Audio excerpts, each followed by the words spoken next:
Welcome to Ready Layer 2 with me, Small. This is a podcast for the founders, innovators, and experimenters building the future of Web3 on Arbitrum. Hey everybody, welcome to the Ready Layer 2 podcast. I'm your host, Small, and I'm joined today by the good folks bringing the Utopia NFT market on Arbitrum, Flips and Giga. Gentlemen, welcome to the show. Happy to be here, man. Excited to meet you guys, first of all. Flips, you're one of the first people that I think I started following on RB Twitter probably about a year ago. And I've enjoyed getting to know you online. I've enjoyed your content. So it's cool to meet you finally in person. And Giga just gotten to know you a little bit more recently, but also good to meet you. So you guys have launched recently the Utopia NFT market on Arbitrum. I'm going to kick to you first, Flips, just for a little bit of background, and then we'll get into Utopia and everything that's going on there. So Flips, how did you get here? High level, what are your interests, background, et cetera, and how did you get into crypto? I was, before crypto, working a very mundane, boring office job, which took me into COVID. And once COVID hit, there was nothing else to do really apart from live online. And I got back into crypto. I actually bought the absolute Pico top in 2017.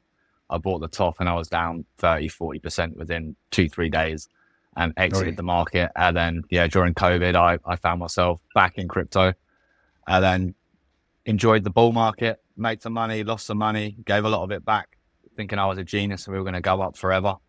And then once the bear market hit, I started doing a bit more research stuff, writing, threading, that kind of stuff.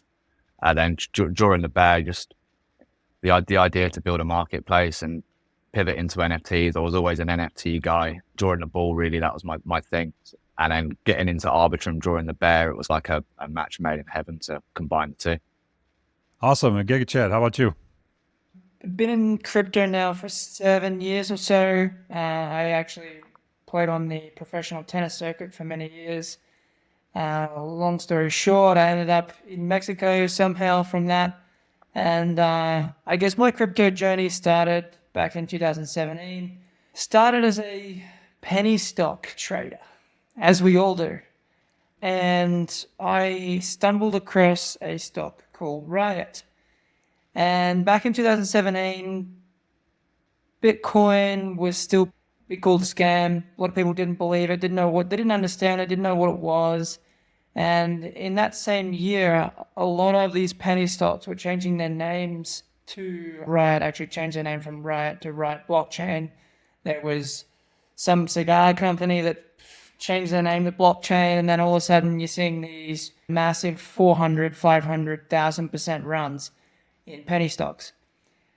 And that's pretty much actually how I stumbled across Bitcoin, because everyone on the outside was telling me don't buy it, and I'm thinking this thing just keeps going up. And this is it was like $800, I think, and just kept going up. And all through 2017, I was fading, and then sure enough, it's $5,000, $6,000, and then the whole market really just went on this massive bull market for 6 months. And then obviously I got into crypto, then didn't buy the top, but didn't sell the top either. So it was one of those, as everyone says, your first cycle, you normally lose it all. Second cycle, you make some money. Third cycle, you retire. I'm going into my third cycle, so if I can retire next cycle, then I'll take it. So that's pretty much. I've been in the game for a while now, mainly as a trader. I do some business development things. I've traded for private funds and things like that, and I've always been in the crypto scene, but now really starting to network more and also always try to build a brand and things like that. So it's been a slow process on that front, but always trying to just expand. Awesome. Very cool. Thank you for that. And now I know you guys worked together before this on Fungi Alpha as well. Flip, so just tell us a little bit about that, because that was, I don't know how you describe that, like your first endeavor beyond your personal brand, I think, in crypto. Yeah, definitely. And again, like you say, it was just good timing for us, really, when it came to doing that. There was a gap in the market for building like an actual alpha group that made sense. A lot of them are paid and don't offer really too much value to anybody but the founders. And it just, brought me, Giga, Mono, and Lewis all together. And when we started launching it, it took off way quicker than I thought it was going to be honest. Just going from just a Telegram group with a bunch of homies in there to the Twitter, and then the Twitter's gone nuts itself. They've got nice branding on there. Yeah, that was really fun to do, and it was a real tip of the cap really for us as well, that we got some credit in the community and that kind of thing beyond just our personal brands. Yeah, that was really fun to build out. Got to meet a lot of cool people along the way as well. Very cool. What, like right now, if somebody doesn't know what that is and they're interested in it, is that something that's available? Obviously, they can follow the Twitter account, but is there, what else is there too? Is there something people can sign up for or join into, or what is it? Yeah, there's a Telegram group as well, which is currently going through sort of some changes. We've had so many people coming and going, and people not staying, or people not being like doing the right things in there. So it's being a bit more picky and choosy with who goes in there right now. But yes, it's an open door, but it's also not an open door, if that makes sense. You've got to almost show yourself to be a legitimate person to get in there. But yeah, that group's still going. It's still going strong. A lot about that. I think it's a little bit of the market too. When it was just really good timing, when Fungi Alpha started, it was almost like the start of ARB season. So it was just perfect timing. And then obviously now ARB in general has cooled off, and the market has cooled off. And we're both in a bunch of different Telegram groups and Discord groups and things, and it's pretty dry everywhere you go. There's not much alpha going around. It's very, very closed door type stuff at the moment, and that's normal. We're close to the bottom of the bear market, and a lot of people have left. And that's just how it goes. And you know, things have definitely quieted down quite a bit. Contraction through groups, just like the market. Yeah, right on. So how does that play into the launching Utopia here? Because I know that's like bringing some utility to ARB, bringing some energy back. Like that seems to be some of the stuff I see and hear you guys talking about. So when did you guys start to develop this idea for the Utopia marketplace? So we've been building it out probably for about 6 months now, 7 months, something like that. And it just, again, it's once the airdrop hit, it seemed to take a lot of the steam that was building for ARB away. And from my point of view, I was hoping a lot more was going to be being done with the token by the founders, by teams. But it just, nobody did anything. It just became an airdrop token that everybody got. And then when you look at the chart, it's a token that everybody's been selling and not doing a lot else with. Yep. So for me, again, it was trying to build utility, exactly that, into the token. There's so much more we can be doing with the token beyond just governance and trying to vote for what project's going to get a grant and stuff like that. There's so much you can be doing with it. At the end of the day, it's the same as every other token. It's got utility baked in beyond it. It's just for teams to actually build the infrastructure out for it. So that was a really easy, that was one of the main things we wanted to do, was build utility for the token. And then, like I say, I'm an NFT guy, so when it came to trying to merge the two, it was just a nice bit. And there is no community NFT marketplace. They're all very centralized. They're all very much for the team and for the founders. They're not built for, the infrastructure's built for the community, but it's not, the community aren't benefiting from it beyond being able to buy and sell. And there's a lot more that can be done with these marketplaces, in my opinion. Yeah, right on. I agree with that. And obviously over the last 6 months or so is when we've seen all of the nonsense play out with the royalties and with the blur drop and all that stuff going on. So how much of that activity fed into your desire to do something here?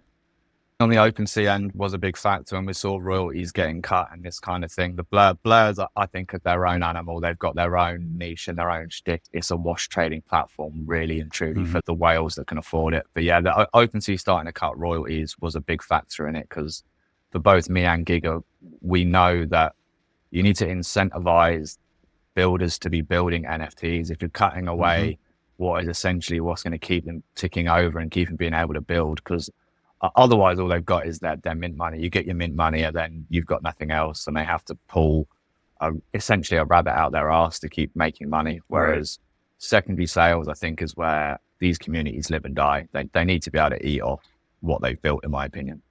Yeah, I definitely agree with that, especially so on the art side too. That was one of the original use cases that I loved when I got into the space, was the idea that an artist could produce something and sell it and then have those royalties baked in as that thing went on and generate some revenue for them. That just felt so good to me as a way to support artists and have that being taken away too. I really don't like that's happened. So I like the idea of a community forward marketplace like you guys are doing. So let's talk about the process here. So from ideation, you start to see this, like you got ARB, we need some utility. You like working on the Arbitrum ecosystem. Let's build this thing. Like, How did you go from starting to think and talk about it to actually putting this idea together? When we first started bouncing ideas off one another, everything sounded really easy. Like you do. Like it's like any other small business. I've started a couple of small businesses myself. It's like you have this idea, and then once you start researching it, you start doing, market research and trying to find if there is a niche there for us, which we still think that there is for Utopia, as we've just spoken about. We're not really happy with what OpenSea's done, but definitely the build phase and those kind of things you don't necessarily think about per se once you're coming up with the basic framework for a marketplace. The back end on a marketplace is not a fun place to be. It's a 4-person team, Flips, myself, and we have 2 devs. So it was a lot of kind of back and forth. We set out the template on what we wanted, and then obviously the devs went out and started building. But even now, we're in live beta, and we're completely open and transparent with that too. We've essentially gone to market knowing that there's going to be things to change, but that's also part of being a community marketplace, in our opinion. If someone or the community thinks that something should be changed, we can change it. So we're essentially fixing stuff on the fly. Right. We've got this basic grassroots kind of foundational level that's been built out, but also through the Discord and through the beta links and stuff that we're using, we're completely open and transparent with the community to say, hey, look, can we change this? Or for some reason, this is a bit slow. Can you look at this? And that's essentially what we're doing at the moment. So we're in that kind of, we're still building phase. But yeah, so we're still beta. And obviously, we're trying to get it as close to perfection as we can, working with the community.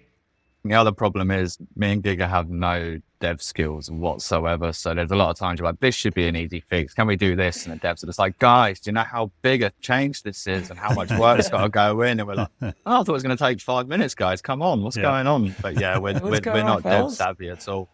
Yeah. No, it's hard to know sometimes. So dev's my background. That's what I did for a long time. And some things that seem hard are easy, and some things that seem easy are really hard. And it's hard to translate that sometimes. So that's not a huge surprise that you guys are running into that. So like, how did you actually even go about finding the devs that you needed in the first place? So there's people that you knew from the community. What was that process like? Yeah, they're guys that we know from the community, but they're the devs from, remember Brain that came over to ARB? It's like an AI project. We knew the founder of that, and we were chatting to him about the idea, and he essentially put us onto his devs. So we've got the devs from that team, but yeah, we found it purely from the community. But that was one of the big roadblocks we thought we were going to run into, was being like, who the hell are we going to find to do dev work? And we were essentially just talking to another founder, and he put us onto his guys.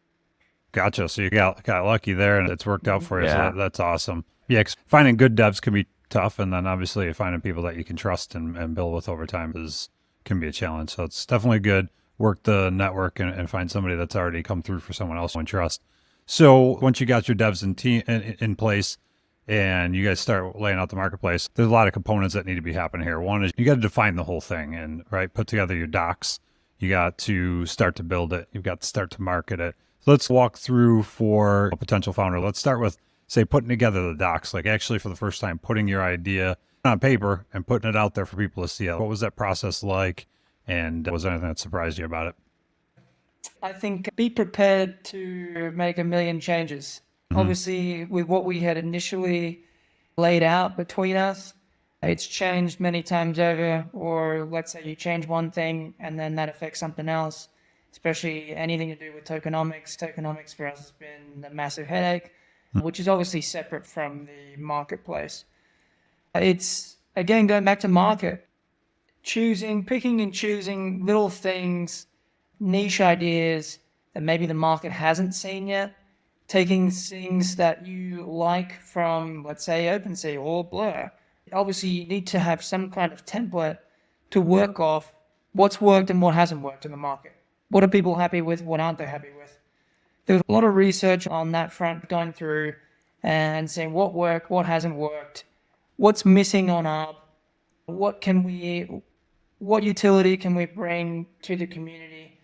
And that's, like I said, in the docs, that's changed many times over. It takes hours to go through it. And just being the person I am anyway. I mean, you want to try to get as close to perfection as you can, but probably it's never really going to get there. There's always changes to make. And I know maybe Flips and I have slightly different personalities when it comes to that.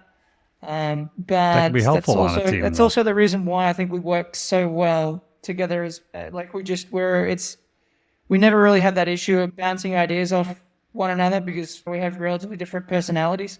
We just work well together, and I think that's also whether you're building a business or a project, you need to be working with people, one, that you can trust, and two, that you gel. If you don't have that connection between, if you're always bumping heads, probably not going to work. Yeah, I think that's really good advice for any listener to think about, because I've seen that a ton of times where people ignore the fact that they are not good partners and they try to muscle through it and it just blows up later. So I think that's definitely something to evaluate early on. Flips, looked like you had something to add there too.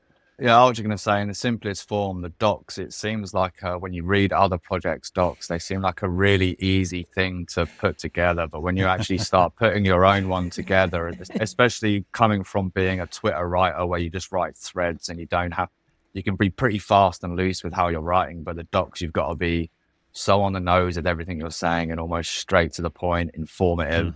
It's not like writing anything else I've had to write before. It was a totally different experience to, like I say, to writing a thread or just writing an educational post, because you're trying to, one, sell the product within the docs, but you're also trying to be super informative, and you can't really be dropping memes in there, which is what my CT personality is like. So that itself was a totally different ball game to what I was expecting. I thought it was going to be a walk in the park, and it took a good couple of weeks, maybe 3 weeks, just to write the docs, just because you've got to.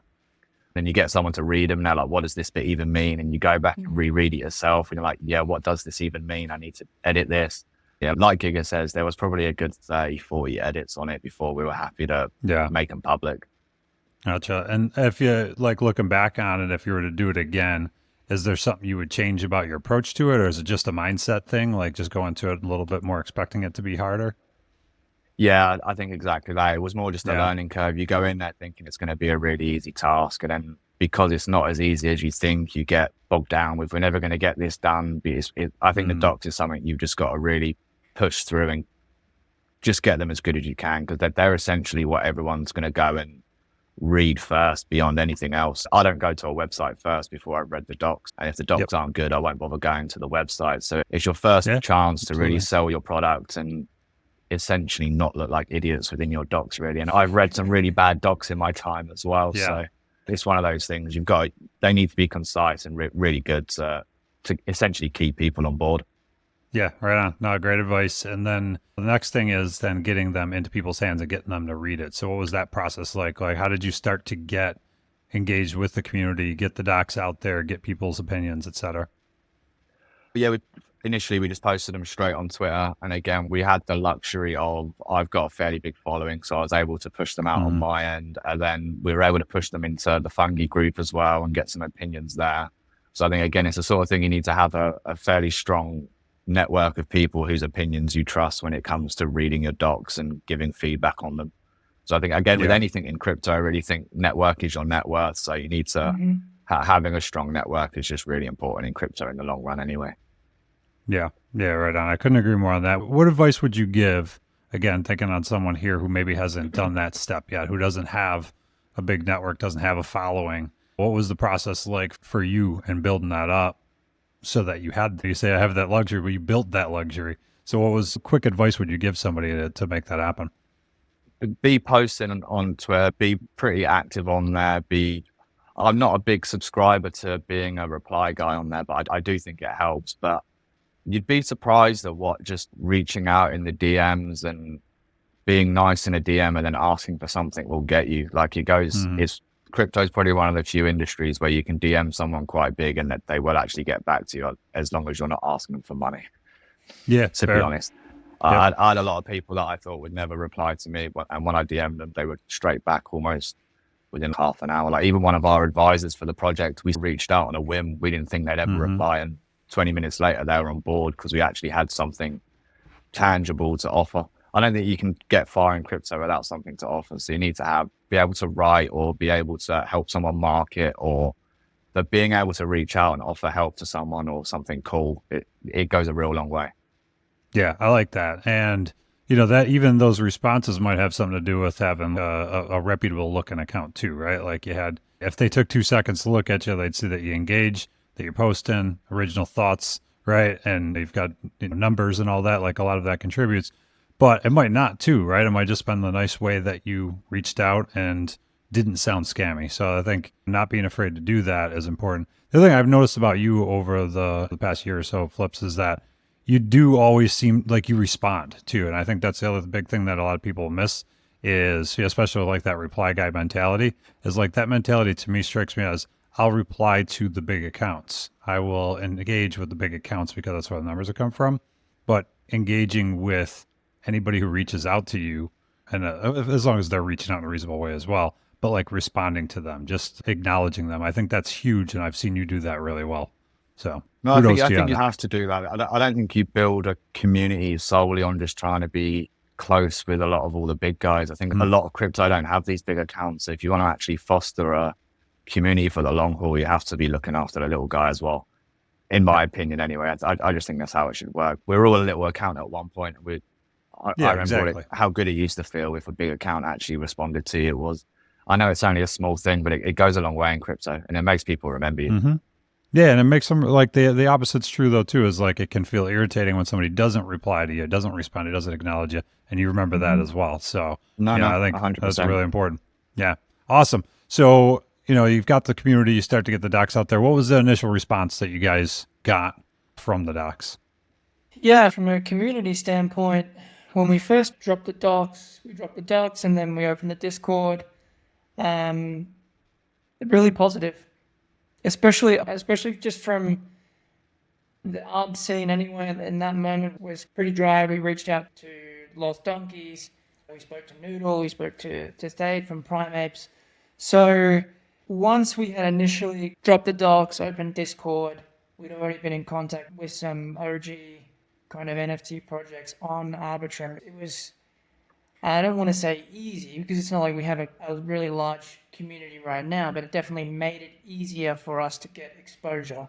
And if that kind of takes us to where we are now, still being in beta, the whole community build aspect never changes. It doesn't really matter how big you get. You're always trying to improve. No, you're always trying to get bigger, and that's pretty much where we are now.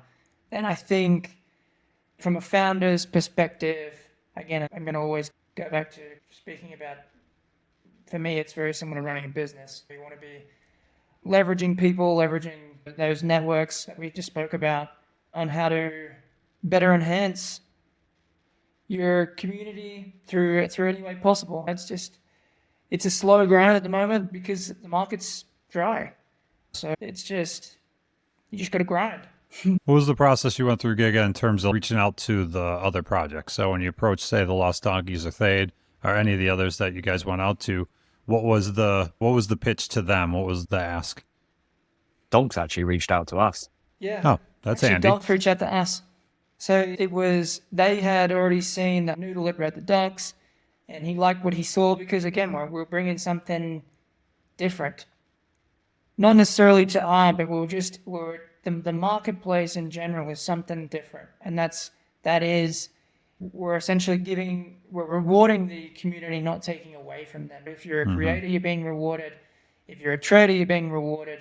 If you're a staker, you're being rewarded. In my opinion, I think the donks are one of the best communities on Arbitrum. I guess you need to look at why.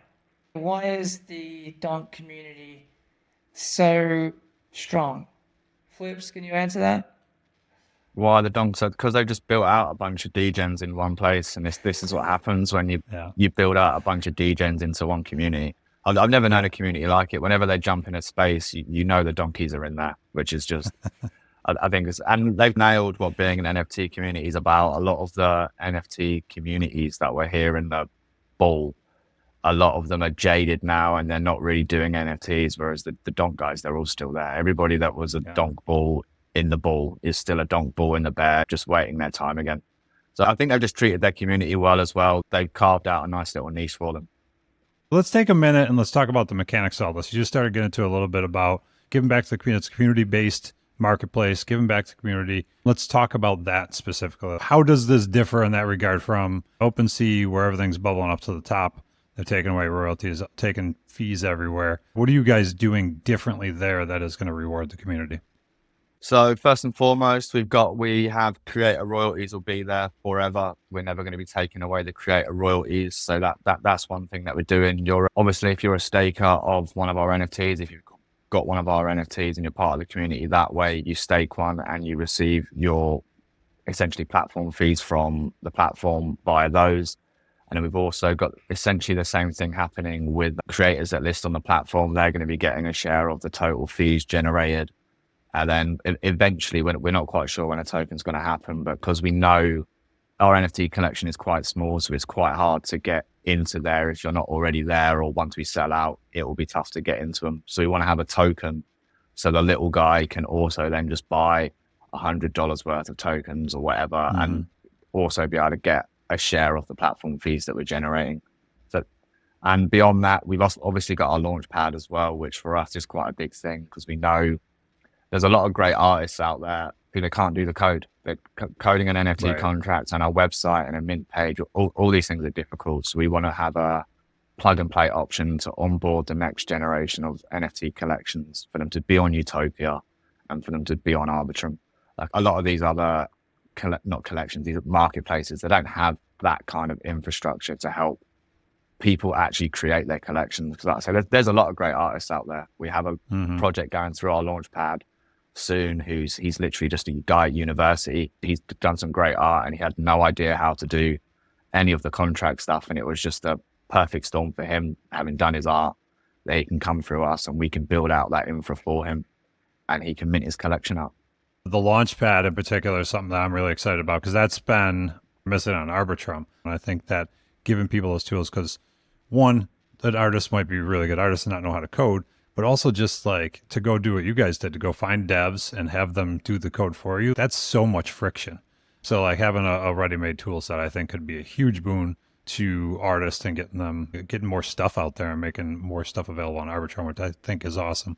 The other thing you said that I think's fascinating is the creator, not just creator royalties, but creators taking a share of the platform fees. So obviously creator royalties, you want to keep in place forever. I love that. I think a huge use case for all artists and NFT projects, but them actually taking a share of platform fees.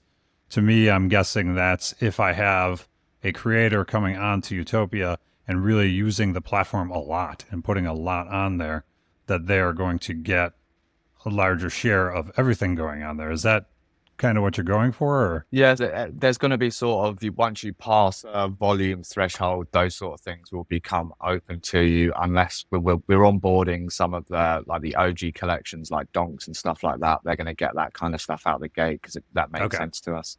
But again, just leading back to, like I said, the creator fees, like without these people building out these collections, that there is no NFT community. So again, it just makes sense for us to have even more incentive for these creators to be choosing Utopia, especially in the long run.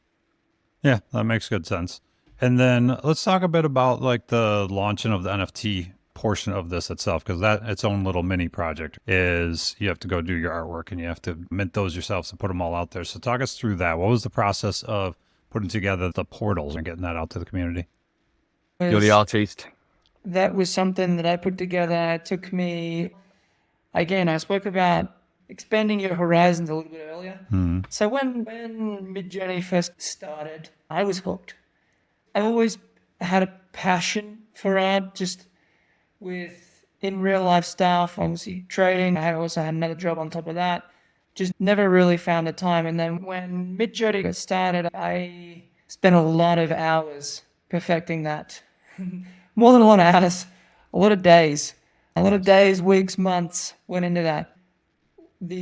I guess we should probably start with the name. The name I come up with, just Utopia, when we were bouncing around the idea initially. And still to this day, I don't really know why. Just Utopia to me just sounded like, when I think about Utopia, it's that place, it's that perfect place that you want to be, for me personally anyway. And then the whole portal idea made sense with the NFT, your entry into Utopia. And regarding the artwork, so the total supply is 2,222. Out of those that were chosen, I would have done close to probably 7,500 portals. And then it was going back and forth, choosing which ones or which type of themes we wanted, and then messing around with colors. There was literally thousands of options that we went through, and it was just painstakingly going through, picking out the ones that we like the most. So, yeah, the art was actually done by me, Nice. and A handful by me. You Yeah. guys did a great job on them. They really are slick. I like them. Thanks very much. A lot of variety in them too. Yeah, it's good stuff. Yeah, and that was important for us. We had this discussion with the devs, and Flips and I had gone back and forwards with, do we want to, and there's been plenty of projects that can launch an NFT and they'll call it unique, but it's a one-of-one per se, but they'll do the rotating key or the rotating key card or whatever it is and say, yeah, this is our NFT, there's 2,000 of these and everyone gets the same thing. And from the get-go, I was like, look, if me personally, I don't want to be like everyone else. I want everyone, if the supply is going to be low enough, I'm happy to put in the work, and we make each NFT completely unique. So each NFT is literally a one-of-one. There's no really cool. NFTs that are identical. So that was important for me personally, just to also give the user or the holder of the NFT something different. So yeah, there was a lot of thought that went into it, and again, we're trying to be different. Yeah. That's important. But you can't look like everybody else if you want to do something different. So good stuff there. And I really do. I enjoy them a lot. I think you guys did a bang up job on them. So in terms of taking that, then turning it from artwork into an NFT, what was that process like? Devs. Yeah. All right. That was simply, we provide the art, let them do the rest. Okay, fair enough. So they got you launched out there. You guys, you obviously did some marketing around that. What was your approach to getting some buzz going and getting people's attention on the fact that these were going to be coming out? How'd that all play out? Well, we lent quite heavy on the fact that they were going to be revenue generating, obviously, as well as being able to mint in ARB. The big roadblock for us at the moment has been just how slow the NFT market generally is right now, and even more so on Arbitrum. It's generally quite slow everywhere, but Arbitrum in particular, it's pretty slow. So we had an initial buzz. I'd say the first week or so it went quite well, and since then it's been a bit of a struggle. So we pivoted our focus from trying to push the mint to trying to build the marketplace and get it to exactly where we want. Because if we've got the product working, the mints will come. We know we've just got, like Giga said earlier, keep grinding and stick with that. But once the product's out there and people are really happy with the product, the mints will come. You've just got it's a patient game right now. Unless you're a Telegram bot, there's not a lot of interest in the market right now. Yeah. It's super slow. So we're we're quite happy to keep just pushing. When you guys started, there was, even though we're in the midst of a bear market 6-7 months ago when you started working on this, the NFT market still had a lot of activity. There were still things happening. There was still excitement. There was still volume. And yeah, it's like over the last 6 months, it's been just this absolute slow bleed out of everything, most noticeably activity in general. So that's had to be difficult for you guys. And I think that's something any founder potentially could go through, is that the market around you is going to evolve and change, and things aren't always going to go the way you expect them. So what, like, in terms of just keeping your focus and keeping your morale, like, what have you guys done, or what advice would you give somebody that inevitably goes through that kind of spell over launching a product? Build something you believe in. I think if you're not building something you believe in long term, then these sort of down periods that you go through initially, you're gonna lose all motivation. There's been times where we've been like, is this the right thing? But then you speak to other people in the community that are waiting and are bullish on you, then we are building the right thing. So you just have to be passionate about what you're building. If you're not, you're going to give up at the sort of the first sign of turbulence. Like I say, it's been slow for us for probably the first couple of months since we've gone live now. It would be easy to be demotivated, but when you've got the passion for it and you've sunk enough time into it, you've got to grind through the periods where it's slow. We've spoken to other founders that have gone through the same thing, and as I think it was actually Noodle that said to us the other day, no one's a success right out the gate. You've got you just got to keep grinding through till it's your moment. If you're not believing in your product, you're not going to make it. So that's been a big thing for us, is knowing that we're building something that when the time's right, we're going to have it there ready and waiting. Yeah, right on. Build something you believe in. I love that. That's about as clean of a piece of advice as you can give somebody. How about you, Giga Chad? Would you add on anything onto that? Have you looked at it any differently? I think 100% agree with Flips. I think if you're not passionate about what you're building, don't build it at all. And I think, secondly, the team, the people around you are important. Make sure you have the right people around you. Surround yourself with the people who want to see you succeed. And obviously for us, we've got a great team of devs, our advisors, where we know them a lot too, because we're able to bounce ideas off them. And we've been able to, when we've had doubts, go to, let's say, one of our advisors is someone who was very influential in the art space last year. So being able to go to him for advice and things like that is always really important. You always see him as like a mentor. He's been in the space, he's a smart guy. And I think that's too, just not from a project perspective, but if you're a founder too, I know I've had the privilege to be around some high net worth individuals. They always had a mentor, always. And I think if you're a founder, I think it's always really important to find your mentor. And don't be afraid to ask questions and listen. Take their advice. Awesome. Yeah. No, that's great of both of them. So build something you believe in. Make sure you got the good support around you. And, obviously, we said earlier, too, make sure you're working with people that you like to work with. That's going to be key, especially to get through tough times. You can't do that with somebody you don't like and some of your button heads with. So all good stuff for the listener to be thinking about as they go to launch their journey here. So what's next for you guys? What does the roadmap look like right now? You're concentrating on building out the marketplace. What's like the immediate next hurdle that you think you got to clear to get this thing where you want to be next?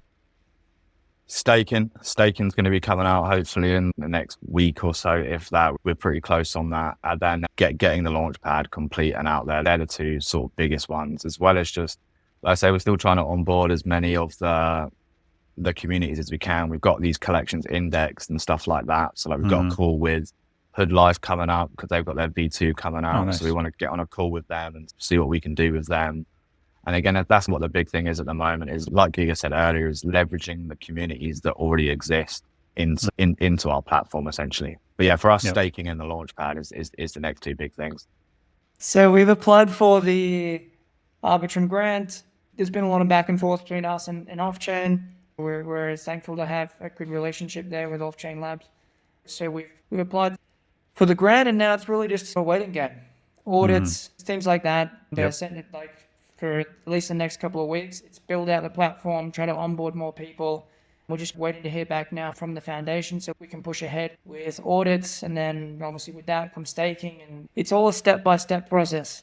Lots of steps. Like you said at the start, it seems like it's something you'd be able to build out in a week when the idea is in your head, but as you're actually trying to build it out, it's like, okay, no, this, and then we do this, and then we do this. It's really not an instant thing. So just from becoming a founder and working with devs this closely, I've got a newfound respect for the people that have built out something really successful, because you see what it takes to build it, and not the hassle, but the making sure you don't let people down essentially, because once you've got the idea out there and a little bit of hype, then the pressure builds up, and then it just starts going from there. Yeah, exactly. Yeah.